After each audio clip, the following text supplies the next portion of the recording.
Assalomu alaykum kuzatuvchilar, Gipsa blog ishqibozlari, Mashhurat Ergashev Gipsa blog bilan shug'ullanaman, daromad qilaman. Yana navbatdagi dastavkamizni Namangan viloyati Hazrat Shohga jo'natyapmiz. Mana yuklab bo'ldik. Hozir chiqarib yuboramiz mashinani. Soat ertalabki 10, xudo xolasa, obyektga yetkazib borishadi birlarga. Ko'p savollar bo'ladi, aka, blogda razmeri necha, sifati qanaqa deydi. Sifati juda ham oliy, mana qurib yotibdi. Razmeriga kelsak 60, 30, 20 bo'ladi.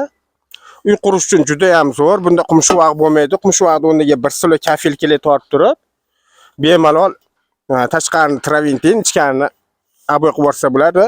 Bir silo kafil kelib suna shpakilovka. O'sha qumshuvoqni rasxotiga bemalol remonti bitib ketaveradi. Mana shu jo'natayotgan joyimiz xudo xolasa 3-ob'yomimizga jo'natyapmiz. Bu 3-ob'yomimizga yana 2 reys jo'natsak bitadi. Agar kimgadir shunaqangi sifatli gipsa blok kerak bo'lsa, ekranimiz ostidagi telefon raqamlariga telefon qilishlari mumkin. Hamda bitta like, podpiskasini bosib qo'yishni unutmanglar. Hamisha sizlar bilan biz. Sog' bo'linglar, salomat bo'ling.